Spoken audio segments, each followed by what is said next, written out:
अब यसैमा मेरो क्वेसन हामी च्यालेन्जको कुरा गरिरहेको हुनाले हाम्रो सर्भिस डेलिभरी क्यापासिटी हजुर हाम्रो प्रडक्ट इन्क्लुडिङ एनटिबी पनि होला Nepal tourism board government self government एजेन्सिजहरू अनि the level of investment coming अनि त्यो इन्भेस्टमेन्टले कहीँ न कहीँ हाम्रो एक्सपेक्टेसन त देखाइरहेको छ नि हामी वी वान बिग भनेर होइन अनि do you have capacity to deliver यो रिस्क होइन I would say that है हजुरको You wouldn't say that? Service क्वालिटीको कुरा गर्नुभयो भने इन सम प्लेसेस अलि सर्भिस क्वालिटी तपाईँले खस्केको पनि पाउनुहुन्छ मेबी होइन एज लाइक हजुरको कुरा गर्दाखेरि you been living abroad for a long time so त्यही होटलमा जाँदाखेरि मेबी यु अब त्यहाँको हिल्टनको सर्भिस मेबी त्यो स्ट्यान्डर्डको तपाईँलाई त्यो फिल नभएको पनि हुनसक्छ होइन तर भनौँ न मलाई चाहिँ सर्भिस क्वालिटी भन्दा पनि यो सर्भिस इन्डस्ट्रीको रिटेनरसिप चाहिँ एकदमै गाह्रो च्यालेन्ज भएको जस्तो लाग्छ भित्रको इन्टरनल अपरेसन एउटा एस्पेक्ट हो मेरो क्वेसन चाहिँ जुन लेभलमा इन्भेस्टमेन्ट आइरहेको छ अब हाम्रो इन्डस्ट्रीको टुरिज्म इन्डस्ट्रीको भल्युम पनि राइज हुनु पर्यो नि त्यही लेभलमा because a lot of investment coming होइन त्यो म्याच भएन भने त एकदिन इन्भेस्टर्सहरू त फ्रस्ट्रेट हुन्छ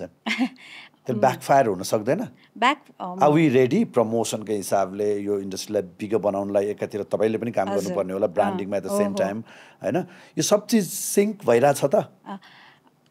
फटाफट मान्छे आइरहेछ होटल खोलिरहेछ होइन त्यसमा चाहिँ तपाईँले भने जस्तो त्यस बिग ग्याप के हजुर तपाईँले भन्नु आई थिङ्क यो मैले तपाईँको क्वेसन बल्ल बुझेँ होइन ग्याप चाहिँ छ जस्तै भनौँ न अहिले यति धेरै होटल्सहरू कुरा आइरहेछ every one concentrating on Kathmandu है तर काठमाडौँमा आउने मान्छे त त्यही हो सो एभ्रिबडी इज गेटिङ त्यही पाइको सेयरै उनीहरूले खोजिरहेको हुन्छ होइन अनि अब एकतिर चाहिँ हामीले चाहिँ के सोच्छ भने यति बिग ब्रान्ड्सहरू आउँदाखेरि उनीहरू त के स्टडी गरेर पनि आएको होला होइन केही पोटेन्सियलै देखेर आएको पनि होला भने जस्तै पनि हामीले सोचिरहेको हेऱ्यो भने त पोटेन्सियल छ नि त छ अर्को मिलियन एड गर्न नेक्स्ट 5 इयर्समा सकिने छ नि त नम्बर त हिसाबले सकिन्छ तर मैले भने नि हाम्रो बटल नेक चाहिँ त्यही एक्सेसिबिलिटी भन्दा नि कनेक्टिभिटीमै छ अब एउटा अब टिआइए नै हो हामीले हेर्नुपर्ने मेजर त्यो पनि 82% क्यापासिटीमा अहिले नै चलिरहेछ ओके यसलाई यसो गरौँ न एउटा टिआइए को लिमिटेसन हजुर अर्को कनेक्टिभिटीको इस्युज हजुर इन्फ्रास्ट्रक्चर इस्युज human resourceलाई retain गर्ने issue, right? Considering all these issues, number of investment coming up, त्यही भने क्या मैले त्यसको इम्प्याक्ट के हुन्छ त्यही त यसले ब्याकफायर गर्दैन होइन गर्छ नि अब भनौँ त्यही 2020 को पछि जब कस्तो गाह्रो भयो मान्छेहरूलाई त अब ब्याङ्कसँग लोन लिए उनीहरूले होइन टुरिस्ट आइदिएन बिजनेस चलेन अब you know we really had to even tourism board industryहरूले चाहिँ मिलेर हामीलाई कतिवटा त्यो रिल्याक्स पिरियडहरू देऊ भनेर कति हामीले गभर्मेन्टसँग